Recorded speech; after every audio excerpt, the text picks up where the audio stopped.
Muy bien, queridos hermanos, pues abran sus Biblias, por favor, en 2 de Pedro, capítulo 3, y vamos a leer desde el versículo 8 hasta el versículo 10. 2 de Pedro, capítulo 3, y vamos a leer desde el 8 hasta el 10. Y miren, hermanos, por la pandemia del COVID, y en esta ocasión que tuvimos que suspender nuestras reuniones presenciales, de alguna manera nos ayudó a recordar a nosotros lo imperfecto que puede ser nuestra relación con Dios de este lado de la gloria. A tal punto que ni siquiera podemos reunirnos o no podíamos congregarnos de una manera presencial. De este lado de la gloria siempre vamos a tener imperfecciones en nuestra comunión con Dios. Van a surgir las actividades que tenemos día con día que a veces amenazan esa relación que tenemos con Dios. Suceden eventos como esta pandemia que no nos permiten congregarnos públicamente y presencialmente. Surgen cuestiones que de alguna manera nos muestran la fragilidad que es de este lado de la gloria nuestra relación con Dios. Pero, hermanos, una comunión que sin duda va a ser perfecta cuando Cristo vuelva. Ya no estaremos separados para Él de ninguna manera. Ya no tendremos que luchar contra nuestra naturaleza caída y seguramente en esos días triunfará la justicia de Dios. Una relación perfecta y completa con Dios. Dice la palabra de Dios, 2 de Pedro 3, del 8 en adelante. Sin embargo, queridos amigos, hay algo que no deben olvidar. Para el Señor, un día es como 1000 años y 1000 años son como un día. En realidad, no es que el Señor sea lento para cumplir su promesa, como algunos piensan. Al contrario, es que es paciente por amor a ustedes. No quiere que nadie sea destruido, quiere que todos se arrepientan. Pero el día del Señor llegará tan inesperadamente como un ladrón. Entonces los cielos desaparecerán con un terrible estruendo y los mismos elementos se consumirán en el fuego y la tierra con todo lo que hay en ella quedará sometida a juicio. El día del Señor llegará inesperadamente como un ladrón. Gracias, Padre, por tu palabra. Gracias, Dios, por este momento. Señor, yo quiero ser fiel a tu palabra. Yo quiero ser honesto con ella. Te suplico, Padre, para que nos ilumines en este momento y también, Padre, para que mis palabras sean llenas de amor, Dios, para tu pueblo. Ayúdanos, Dios, en estos temas tan importantes para nosotros. En Cristo Jesús. Amén. Hermanos, ya he mencionado en otras ocasiones que en reuniones que yo he tenido con algunos otros pastores y también en algunas conversaciones que he mantenido con otras personas de una manera personal, nos hemos dado cuenta, hemos notado que a través de la pandemia o la opinión general es que la pandemia enfrió la fe de varios cristianos. Es lo que nos hemos dado cuenta a través de esta situación. Pero también, así como alejó a algunos de la iglesia, alejó o enfrió la fe de algunos, también acercó a otras personas a la iglesia. Y esto, hermanos, a la luz de las Escrituras, es lo que Dios dice que va a suceder siempre que hay pruebas. La palabra de Dios nos muestra que las pruebas en la vida del creyente revelan la naturaleza de su fe. Las pruebas en la vida del creyente revelan la naturaleza de su fe. Miren, una fe que es verdadera, según Pedro, en la primera carta de Pedro, capítulo 1, versículo 7, una fe que es verdadera se purificará por medio de las pruebas de la vida. Una fe que es verdadera se purificará por las pruebas que hay en la vida, mientras que una fe falsa desertará en el momento en el que está siendo probada. ¿Y se acuerdan ustedes de la parábola del sembrador? En la segunda y la tercera semilla, la que cae entre las rocas y la que cae entre los espinos. Al momento reciben la palabra con gozo, pero llegan las pruebas de la vida, llegan el atractivo de las riquezas, llegan los afanes de estos tiempos y se secan. Entonces, la Biblia es consistente al mostrar que las pruebas purifican la fe de aquellos que son verdaderos cristianos y separan a los que no son verdaderos cristianos. Por eso los cristianos no deben de temerle a la fe. Por otro lado, las manifestaciones del juicio de Dios en la tierra tienen el propósito de llamar a cuantos estén sensibles a la realidad espiritual a que vengan en arrepentimiento y se pongan a cuentas con su Creador. Por eso la Biblia muestra, por un lado, que las pruebas purifican a la iglesia y por el otro lado, la Biblia muestra que las pruebas atraen a las personas a Cristo. Porque los hacen arrepentirse de sus pecados, reconocer su maldad y acercarse a Dios. Sean creyentes o no sean creyentes. Y hermanos, aquí en esta carta de Pedro, en la segunda carta del apóstol Pedro, observamos, y yo creo que ustedes se han dado cuenta a través de todas estas predicaciones, observamos que Pedro pone un énfasis bastante importante en el juicio de Dios. ¿Se dieron cuenta de eso? Quizás a diferencia de otros, si a mí me pusieran a predicar quizás y me dijeran, ¿qué temas escoges? Seguramente yo rara vez escogería el juicio de Dios. Y ya decía aquí el pastor Elías la ocasión pasada, pues es que a nadie nos gusta escuchar eso. Es difícil. Pero Pedro escribe y escribe bastante acerca de eso y Pedro pone un énfasis bien marcado en la realidad del juicio de Dios. Pero antes de hablar sobre esta realidad del juicio de Dios, Pedro dice, es que esto que voy a hablar no es una opinión personal. Esto es lo que contaron los profetas desde el Antiguo Testamento. Esto es lo que dijo Jesús mientras estuvo aquí en la tierra y esto es lo que nos mandó a sus apóstoles a que también predicáramos. Entonces Pedro dice, lo que voy a decirles no es una opinión personal. Lo que voy a decirles es lo que Dios ha dicho desde el principio del tiempo, que vendrá un día del juicio final. Ese día sin duda vendrá. No es una opinión personal, no es algo que seguramente nos gustaría predicar si lo tuviéramos que hacer, pero es lo que Dios dice. Y el Señor regresará y cuando lo haga va a ser el día final. Segunda de Pedro 2:4 va a aparecer en sus pantallas, ahí está hablando Pedro. Dice, pues Dios ni siquiera perdonó a los ángeles que pecaron, sino que los arrojó al infierno dentro de fosas tenebrosas. Dios ni siquiera, vamos a decirle, les pasó por alto a los ángeles lo malo que hicieron. No sabemos qué fue, simplemente Pedro dice eso. Donde están encarcelados hasta el día del juicio. Dios tampoco perdonó al mundo antiguo, aparte de Noé y a los otros 7 miembros de su familia. Noé advirtió al mundo del justo juicio de Dios y por eso Dios lo protegió cuando destruyó con un gran diluvio el mundo de los que vivían sin Dios. Dios no perdonó a los ángeles, Dios no perdonó al mundo antiguo, salvó a Noé. Versículo 6, tiempo después Dios condenó a las ciudades de Sodoma y de Gomorra y las redujo a montones de cenizas. Las puso como ejemplo de lo que le va a suceder a la gente que vive sin Dios.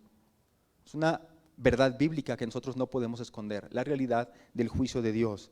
Segunda de Pedro capítulo 3, versículo 5. Deliberadamente olvidan que hace mucho tiempo Dios hizo los cielos por la orden de su palabra y sacó la tierra de las aguas y la rodeó con agua. Y luego usó el agua para destruir el mundo antiguo con un potente diluvio.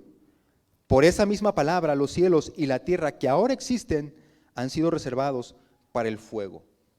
Están guardados para el día del juicio, cuando será destruida la gente que vive sin Dios. Versículo 10, pero el día del Señor llegará tan inesperadamente como un ladrón. Entonces los cielos desaparecerán con un terrible estruendo y los mismos elementos se consumirán en el fuego y la tierra con todo lo que hay en ella será sometida a juicio. Sin duda alguna, hermanos, que este es un mensaje no apto para oídos sensibles. No lo es. Porque es un mensaje que nos confronta, es un mensaje que en algunos aspectos nos causa un poco de problemas tratar de entenderlo.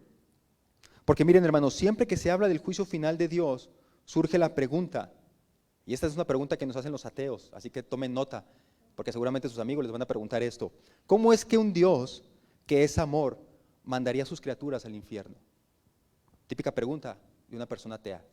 Dios no existe, porque si el Dios que tú cuentas y que platicas que está en la Biblia existiera, ¿cómo es que un Dios de amor mandaría a las personas al infierno? ¿Cómo es que un Dios de amor mandaría a sus criaturas al infierno? Esta es una pregunta que regularmente hacen los ateos, pero que también surge entre los creyentes, y fíjense bien, hermanos, porque nuestra concepción del amor no es compatible con la idea de un castigo. En nuestra concepción del amor se nos debe pasar por alto todo a nosotros, ¿o no? Fíjense bien, cuando yo me refiero al amor hacia mi persona, yo siempre quiero que todas las cosas me pasen por alto, que me perdonen todo lo que yo haga, ¿o no? Pero cuando se trata de someter a juicio a otra persona, ¿qué pensamos? Que lo castiguen, se lo merece eso y más por lo que me hizo, ¿o no? Imagínense ustedes que los asaltan, imagínense ustedes que los roban, imagínense ustedes, no sé, que los lastiman, y viene la policía. ¿Y ustedes qué van a decirle a la policía? No, no, perdónalo, no pasa nada. Me robó aquí mis televisión y todas mis cosas, pero no pasa nada.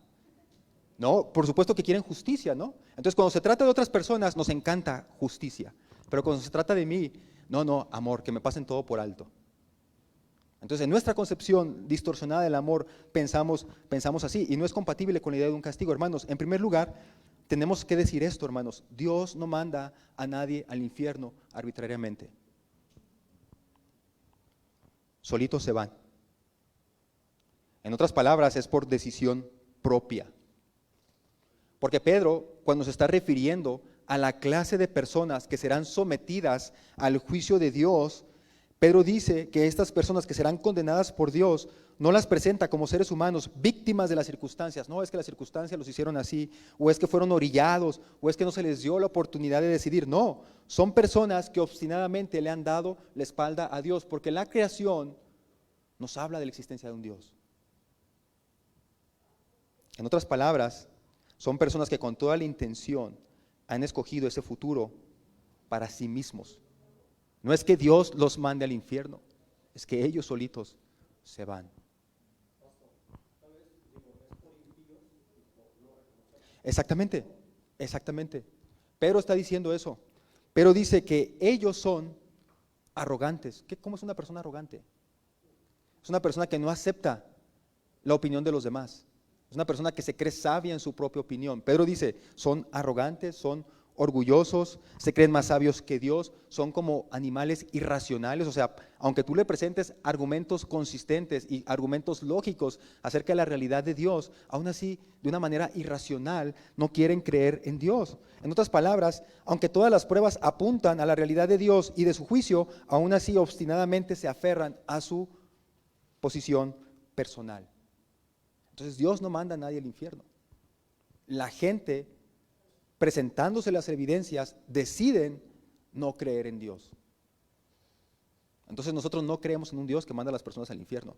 Nosotros creemos en un Dios que presenta la oportunidad de aceptar un regalo, porque es un regalo y se tiene que aceptar voluntariamente.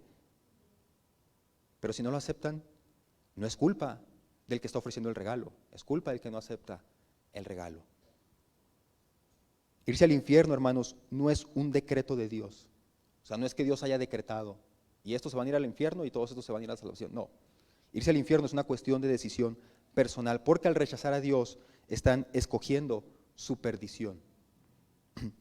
Hermanos, Dios nos ha creado como seres libres, porque para que el amor sea amor, debe ser dado libremente en un ejercicio de la voluntad. Tú no puedes obligar a nadie que te ame. ¿O sí? Hay algunos que luchan todo el tiempo con esto, ¿no? Y van y compran no sé qué tantas cosas para que el otro se enamore de la persona. Regalos, dicen. Tú no puedes obligar a nadie a que te ame, porque en cuanto lo obligas, deja de ser amor. En cuanto obligas a la otra persona, deja de ser amor. Y aunque te encantaría que te amaran, sabes que tú no lo puedes obligar. Lo único que puedes hacer es tu mejor intento por enamorar a la otra persona, nada más. Ofrecer tu corazón, ¿verdad? Ofrecerle, ¿verdad?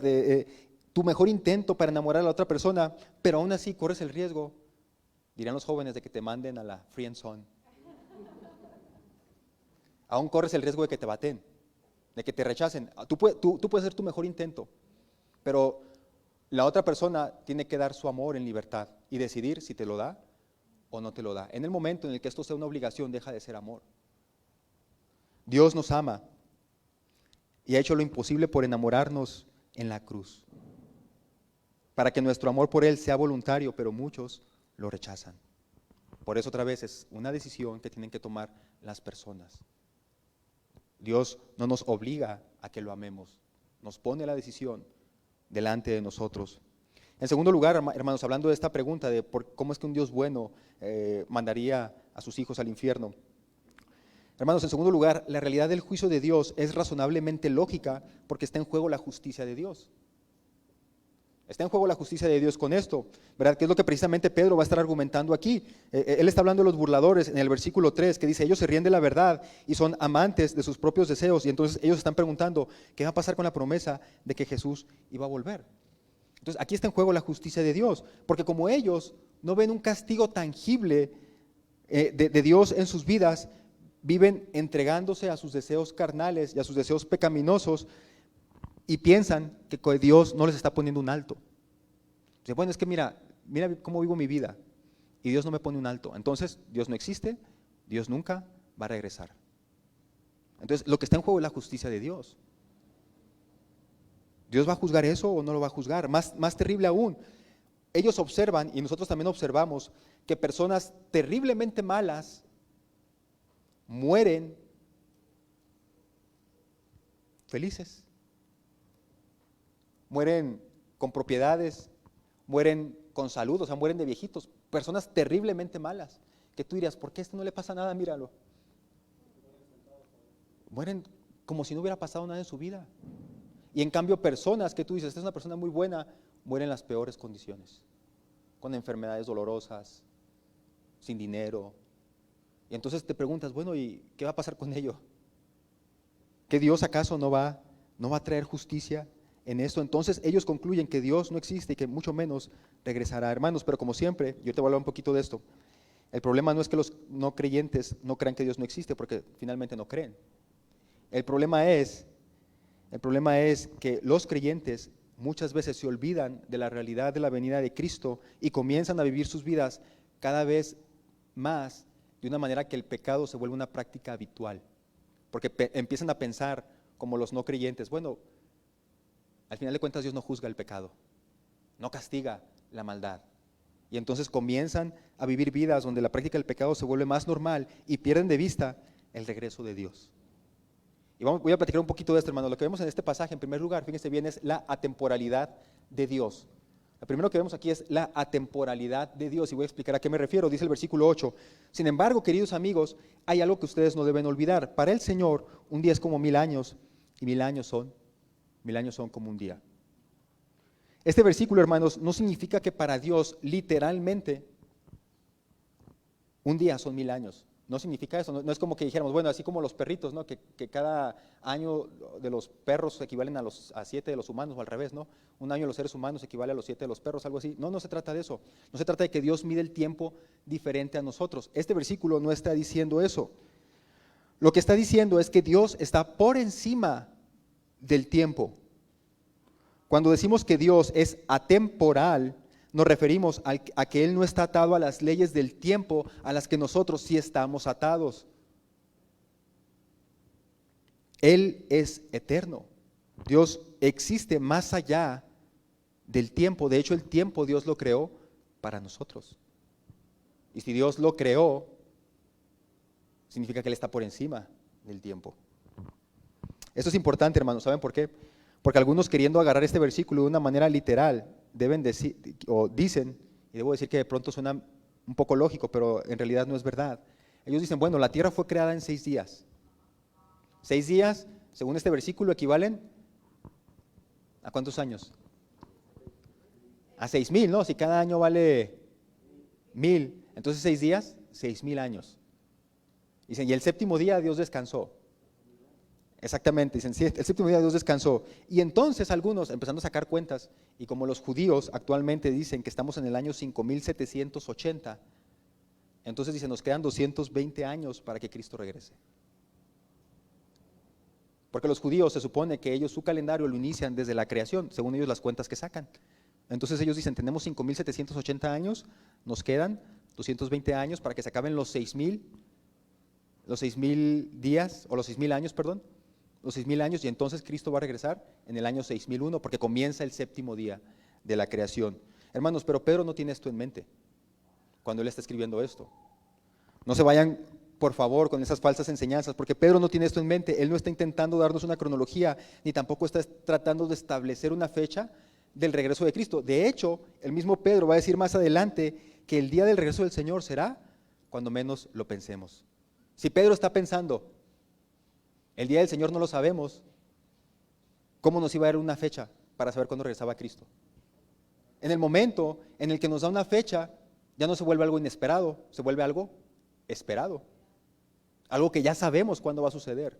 Entonces, Pedro no está intentando aquí darnos una fecha, ni que nosotros empecemos a sacar números, ni que empecemos a sacar fórmulas para establecer cuándo Cristo va a regresar. No, simplemente Pedro está diciendo, Dios está por encima de nuestro tiempo. Y ahorita le voy a explicar qué es lo que Pedro está explicando totalmente con esto. Simplemente, hermanos, lo que Pedro está diciendo aquí es que Dios está por encima del tiempo. Dios no mide el tiempo como nosotros. De hecho, el tiempo fue establecido por Dios para nuestro beneficio.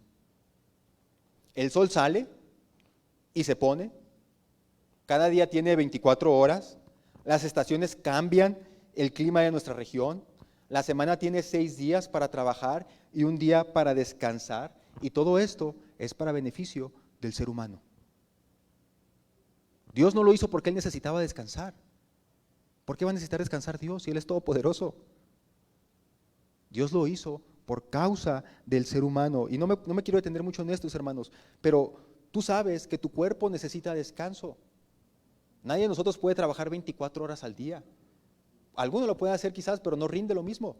Sabe que forzosamente necesita el descanso. Y saben, han descubierto los científicos que nuestro cuerpo necesita precisamente de la oscuridad para que tenga un descanso pleno.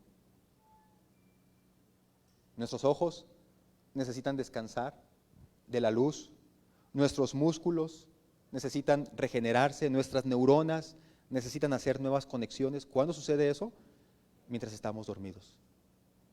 Y para ello necesitamos de oscuridad. Dios nos creó así. Y Dios creó el tiempo para beneficio del ser humano. Igual las estaciones. Las estaciones son para la siembra, para la cosecha, inclusive también afecta a nuestro estado de ánimo, ¿no? A mí me encanta, por ejemplo, el frío porque se me figura que ya viene la Navidad. Y la Navidad me encanta, a mí esa época de la Navidad. ¿Sí? Entonces, Dios ha creado eso, pero para beneficio nuestro, pero Dios está por encima del tiempo. Pero aún así, hermanos, este no es el punto de Pedro. Lo que Pedro está estableciendo en la atemporalidad de Dios es para mostrar que lo que para nosotros pudiera significar un retraso, para Dios no lo es. A nosotros nos puede parecer que Dios se está atrasando, pero en realidad para Dios no lo es, porque Dios está totalmente fuera de nuestro sistema y Él está viendo el avance de todos los eventos y sabe en qué momento es mejor que Él actúe. Nosotros no lo sabemos. El que lo sabe es Dios. ¿Qué quiero decir con esto, hermanos? Con esto quiero decir que situados en nuestra esfera del tiempo, donde nuestra vida solamente es como un soplo del viento, nos puede parecer que Dios no actúa con la prontitud con la que nosotros quisiéramos, porque nuestra visión es limitada. Entonces, a nuestro parecer, Dios se retrasa muchas veces. ¿Cuántos no han sentido un retraso de parte de Dios? ¿Por qué no me contestas esta petición? Yo creo que todos hemos sentido un retraso de parte de Dios, pero Pedro está diciendo, Dios nunca se retrasa. Él está por encima de nuestro tiempo y Él está viendo las cosas desde encima. ¿Qué quiere decir esto, hermanos? Quiere decir que hay muchas cosas que ahora nosotros no entendemos del actuar de Dios. Hay muchas cosas que nosotros no entendemos por qué Dios nos permitió pasar por esto o por aquello. No sabemos, no lo sabemos. Pero cuando estemos en su presencia y nos sea revelado todo el plan de Dios, comprenderemos que las decisiones que tomó Dios fueron las mejores y las más sabias. Pero Pedro está diciendo, no lo puedes comprender, porque tú vives en tu esfera del tiempo. Pero Dios que está por encima, Él sabe por qué. Él sabe por qué permite eso. Y hermanos, yo sé que esto no resuelve nuestra ansiedad por querer respuestas ahora, porque todo el tiempo queremos respuestas ahora. Yo sé que esto no resuelve esta ansiedad, pero sí nos da esperanza para esperar por el regreso de Cristo, donde finalmente todo nos va a ser revelado. Y nosotros los cristianos somos llamados a vivir en esperanza. Y entonces no podemos entender muchas cosas que suceden hoy, pero tenemos la esperanza de que cuando estemos en su presencia, todo eso nos va a ser revelado y voltearemos a ver nuestra vida y diremos, ah, sí, Dios tomó la mejor decisión. Bendito sea Dios porque era lo mejor para mí. Estamos fuera de comprender nosotros eso.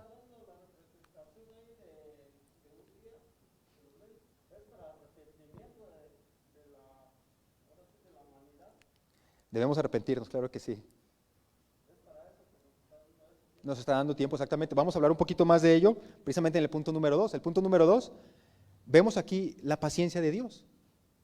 Lo que tú estás diciendo, la paciencia de Dios. Versículo 9 dice, en realidad, dice Pedro, no es que el Señor sea lento para cumplir su promesa. Nosotros lo vemos como un retraso, porque estamos en la esfera del tiempo. Pero Dios no, Dios está por encima, dice, y no es en realidad que Dios esté retrasando como algunos piensan. Al contrario, dice, es paciente por amor hacia ustedes. No quiere que nadie sea destruido, quiere que todos se arrepientan. Quiere que todos se arrepientan, o sea, Dios es paciente. Como los burladores se estaban riendo del regreso de Cristo, argumentando que se ha tardado mucho, pero les dice en primer lugar, Dios no mide el tiempo como ustedes. Por lo que su aparente retraso es visto únicamente desde la perspectiva humana, atada al tiempo presente. Pero desde la perspectiva divina, esto no representa ningún retraso, sino que Dios, en su infinita sabiduría, sabe en qué momento será apropiado para su regreso. Dios lo sabe. Pero hermanos, Pedro no solamente nos dice que Dios no está atado a nuestras agendas y a nuestros calendarios. Pedro también argumenta que su aparente retraso no debería de verse como tal, sino como un tiempo en el que Dios está siendo paciente con la humanidad, esperando a que sean más los que se salven. Entonces, el aparente retraso de Dios, en realidad, es una prueba de la paciencia de Dios. Hermanos, hace poco más de un par de semanas, ¿recuerdan ustedes el temblor del 7 de septiembre, no? Se nos movió hace un poquito de lado. Y después de ese temblor, al siguiente día empezaron a surgir algunas publicaciones en internet que decían que ese temblor era una consecuencia por la despenalización del aborto en México, por la Suprema Corte de Justicia de México, de la Nación. Y empezaron a surgir estas ideas en internet. Y entonces yo estaba aquí en una reunión con los que de la alabanza, después de la transmisión nos quedamos y estuvimos un tiempo aquí platicando, y algunos de los jóvenes de nuestra iglesia me preguntaron, bueno, ¿y eso es verdad, Paz? Me decían ellos. ¿Y eso es verdad que Dios mandó ese temblor porque se aprobó el aborto aquí en México? Y hermanos, yo no recuerdo bien la respuesta que yo les di, pero al final de cuentas simplemente se los dejé como dije, bueno, yo lo que considero es que sí puede ser una posibilidad. Pero entonces surgió otra duda. Dice, bueno, y entonces, las otras veces que se han aprobado leyes iguales o peores, ¿por qué es que no ha pasado nada? Me preguntaban, ¿por qué es que no ha pasado nada? Yo en el momento di una explicación, pero siempre en estas cuestiones hace falta más tiempo para explicar un poco más. Y yo quiero tratar, hermanos, de ayudar un poco con esto en este día. Miren, en primer lugar, hermanos, en la Biblia nosotros notamos que la creación era buena. Dios hizo los cielos y la tierra y todo era bueno. Era bueno cuando Dios lo creó. Pero una vez que entró la maldad por el ser humano, la tierra se corrompió. ¿Se acuerdan ustedes cuando Dios le dice a Adán que ahora la tierra le iba a producir espinas y cardos? O sea, la tierra misma estaba corrompida o iba a quedar corrompida por la maldad del ser humano, por lo que los desastres naturales son una consecuencia inevitable de la maldad del ser humano. Aún en nuestros días nosotros podemos observar cómo nuestras prácticas afectan y desequilibran la naturaleza. Y a lo que me estoy refiriendo es a la contaminación, a la sobreexplotación de los recursos naturales, a la sobreexplotación del agua y todas estas cuestiones que el ser humano en su afán por perseguir una mayor comodidad y progreso comienza a destruir el planeta en el que vivimos y empieza a afectar todos los ecosistemas. Pero también, hermanos, en la Biblia encontramos a un Dios que tiene autoridad sobre la naturaleza. Encontramos a Jesús diciéndole al viento y diciéndole al mar, calla, enmudece. Y entonces todo se calma, todo se tranquiliza. Nuestro Creador tiene la capacidad de detener las catástrofes naturales que son producto del ser humano. Pero algunas veces Dios permite, fíjense lo que voy a decir, algunas veces Dios permite que cosechemos un poco de lo mucho que hemos sembrado para llamar nuestra atención y para llamarnos al arrepentimiento. Dios detiene muchas de las catástrofes naturales que seguramente nos sucederían, pero algunas veces las permite que sucedan para llamarnos al arrepentimiento. En segundo lugar, hermanos, Dios no nos juzga en esta vida por medio de la ley física de la causa y efecto. Dios no es así con nosotros. Esta era una idea muy generalizada entre los israelitas. Ellos creían, bueno, si te portas bien, si haces todo bien, te va a ir bien en esta vida. Y si te portas mal, te va a ir mal en esta vida. Pero la misma vida les hizo darse cuenta de que no era así. Porque en ocasiones, otra vez, el justo sufre y el malo prospera, es lo que pregunta Job. Dice, bueno, lo que yo veo aquí es que a veces ni servir a Dios sirve de nada, porque al final de cuentas me va peor que aquellos otros que hacen mal. Ellos creían, ¿verdad?, que al que obra bien le iba bien y al que va mal le va mal, pero en realidad se dan cuenta de que no es así, hermanos. En realidad vemos que Dios es muy paciente, porque lo que observamos en su palabra es que Dios muchas veces no nos devuelve mal por mal. Muchas veces Dios nos devuelve bien por mal. ¿Qué quiero decir con esto, hermanos? Muchas veces Dios pasa por alto nuestros pecados. Porque Dios es un Dios clemente y compasivo, lento para la ira y grande en misericordia. Imagínense ustedes que Dios nos juzgara a nosotros bajo la ley de causa y efecto. Tú pecas y te pasa algo en el momento que pecas. Imagínense Dios que Dios nos tratara así a nosotros. Tú robas y pierdes un dedo. Vuelves a robar y pierdes dos, porque pues volviste a caer. Tú la mano completa. Tú ves a una mujer con un deseo que no debías de ver, pierdes un ojo. Imagínense que Dios nos tratara así, causa y efecto. Tú le quitas la vida a una persona, vas a perder la vida de alguien que tú amas. Si Dios nos tratara así, como bien dijo la hermana Paola, ninguno de nosotros viviría. Hace tiempo que toda la humanidad nos hubiéramos extinguido. Dios no nos trata a nosotros bajo la ley de la causa y efecto. Además, fíjense bien otra vez, si Dios nos tratara así, bajo la ley de la causa y efecto, ¿obedeceríamos a Dios por amor? ¿Por qué le obedeceríamos? Por miedo. La burra no era arisca, ¿verdad? Por miedo obedeceríamos a Dios. Y regresamos al principio, Dios no quiere que lo obedezcamos por obligación. Es una invitación. Por amor, exactamente. Por amor. No sería un acto libre de la voluntad humana obedecer a Dios, lo haríamos por temor. Entonces, hermanos, el que muchas veces como sociedad, vean bien lo que voy a decir, el que muchas veces como sociedad o como individuos hagamos cosas malas y no recibamos inmediatamente un castigo tangible de parte de Dios, no habla de la injusticia de Dios, habla de su misericordia de Dios. Y gracias a Dios que no nos paga conforme nuestras malas obras, porque estaríamos completamente perdidos. Lo que me lleva a decir esto, hermano, si tú estás haciendo algo malo y no recibes un castigo de parte de Dios, no pienses que como Dios no castiga, significa que está bien. Porque muchas veces caemos en ese error. Yo también caigo en ese error.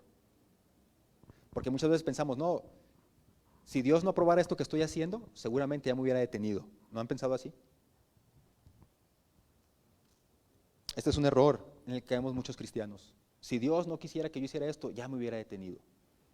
Por lo tanto, pues entonces Dios me está permitiendo y me está probando esto, hermanos. Y empezamos a permitir ciertos pecados en nuestras vidas. Y vemos que no pasa nada, y vemos que no pasa nada, y seguimos, y seguimos, y seguimos. Y es más, en algunos casos hasta vemos prosperidad, y vemos felicidad, y decimos, no, pues es que estoy bien con Dios. Pero no nos engañemos, hermanos. La palabra de Dios dice en Gálatas 6:7, todo lo que el hombre sembrare, eso también va a cosechar. Más adelante, en Romanos 2:4, Pablo dice, ¿no te das cuenta de lo bondadoso, tolerante y paciente que Dios es contigo? ¿Acaso no significa eso nada para ti? ¿No ves que la bondad de Dios es para guiarte a que te arrepientas y a que abandones tu pecado? El amor de Dios nos está llamando a abandonar su pecado y por eso nos pasa por alto, perdona muchos de nuestros pecados.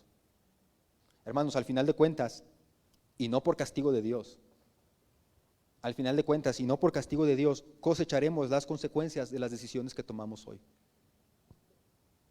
Ahora mismo, en varios países se está legalizando no solamente el aborto, también los matrimonios entre personas del mismo sexo, la eutanasia y otras cuestiones muy parecidas sin que aparentemente Dios meta las manos. Como sociedad y como humanidad lo vamos a pagar. En su momento, pero lo vamos a pagar. Nos daremos cuenta, y espero yo que no muy tarde, de las consecuencias de nuestras malas decisiones. Y no por castigo de Dios, sino que simplemente estamos cosechando lo que sembramos. Hermanos, la Biblia es muy clara. El deseo de Dios es que nadie sea destruido. Ese es su deseo. Pero hay algo que limita eso, la decisión del ser humano. Él quiere que todos se arrepientan, pero no puede obligarnos a amarlo, no puede obligarnos a aceptar un regalo, no puede obligarnos a enamorarnos de Él. Es una invitación y Él está esperando pacientemente. Dios está esperando pacientemente que más personas se salven, y por eso es que todavía no regresa. Finalmente, hermanos, en este pasaje también vemos lo inescrutable de Dios. Sigue diciendo el versículo 10, pero el día del Señor llegará tan inesperadamente como un ladrón. Entonces los cielos van a desaparecer con un terrible estruendo y los mismos elementos se consumirán en el fuego y la tierra con todo lo que hay en ella quedará sometida a juicio. Ese día sin duda llegará. Lo último que veremos hoy, hermanos, es lo inescrutable de Dios. Y por inescrutable me estoy refiriendo a aquello que nosotros no podemos comprender, aquello que nosotros no podemos determinar, porque nosotros no podemos determinar el día en que Dios va a regresar. Es algo que está fuera de nuestro alcance. No podemos no podemos escrutarlo. Por eso es inescrutable. Sabemos en primer lugar que Dios no mide el tiempo como nosotros. Ya dije eso. En el primer punto, sabemos que Dios no mide el tiempo como nosotros. Entonces no podemos aventurarnos a averiguar una fecha. En segundo lugar, Dios está siendo paciente. Entonces nosotros no sabemos cuándo se le va a acabar la paciencia a Dios. Nosotros no sabemos en qué fecha Él va a decidir regresar. Por eso es inescrutable para nosotros. Es algo en lo que ni siquiera nos deberíamos aventurar. Yo de pronto, me gusta a veces perder el tiempo, hermano. Si me pongo a ver algunos videos ahí de internet, donde salen algunas personas haciendo cuentas, un montón de cuentas, y no, es que mira, le sumas aquí, le quitas acá, ponen un chorro de fórmulas, hablan hasta de física, de matemáticas, de astronomía y de astrología también, hablan de todo lo que pueden, y dicen, no, pues el Señor va a regresar en tal fecha. Eso está fuera de nuestro alcance. Aventurarnos a tratar de determinar esa fecha, yo diría inclusive que es herejía, porque la Biblia es clara al decir, nadie sabe la fecha ni la hora.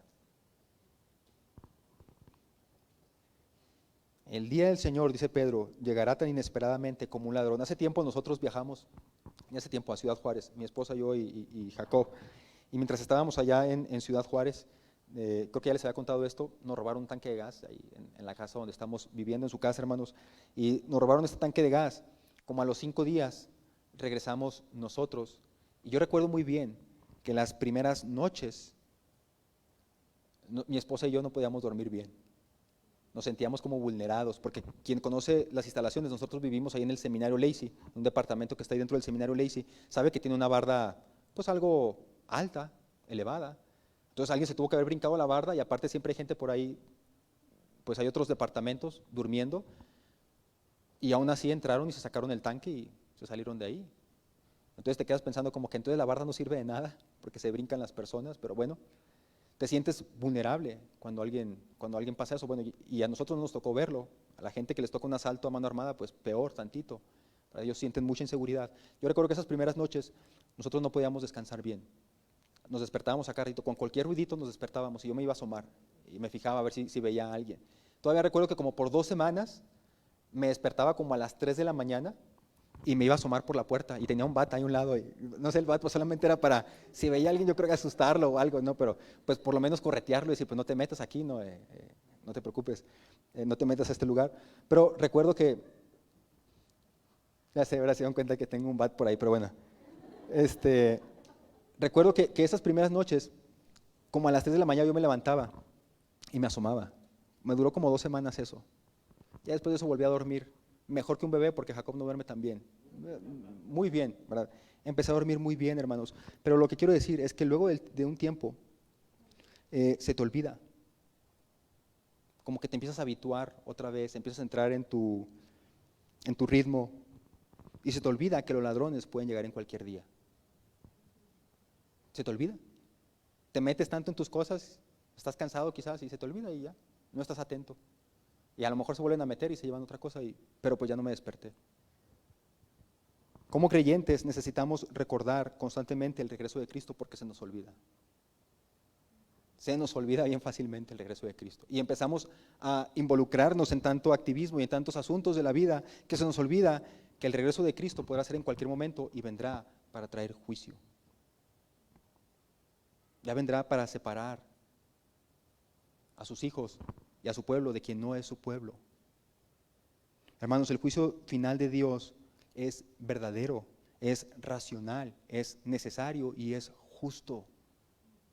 Ese día, sin duda, llegará. ¿Tú estás listo para recibir a Dios? ¿Tú estás listo para recibirlo si es que Él llega en este día, en este momento? ¿Estás esperando la venida de nuestro Señor Jesucristo? ¿O sigues dormido? Gracias, Padre. Gracias, Señor, por tu palabra. Señor bendito, te suplicamos, Padre, para que como hijos tuyos estemos esperando por tu regreso. Que nuestras vidas, Dios, en realidad reflejen un amor por ti. Que nuestras vidas reflejen, Dios, que tú eres el centro de nuestras vidas y que vivimos para cumplir tus propósitos. Te alabamos, Dios, y te bendecimos porque eres un Dios clemente y misericordioso y porque no nos pagas conforme merecen nuestras obras, Dios, sino que pasas por alto muchos de nuestros pecados. Y gracias, Dios, sobre todo por la sangre de tu Hijo Jesucristo que nos limpia de todo pecado y que nos hace puros para acercarnos delante de ti. Te suplico, Dios, por aquellas personas que aún no han recibido la salvación a través de Jesucristo, Padre, para que tú pongas en su corazón el deseo de hacerlo. Señor bendito, toca sus corazones, sigue llamándoles con tu amor, sígueles llamando con tu misericordia, Señor, sígueles llamando con tu compasión, para que ellos vean que todo lo que haces, Dios, es por amor. Pongo en tus manos sus vidas, Dios. Te lo suplico en Cristo Jesús.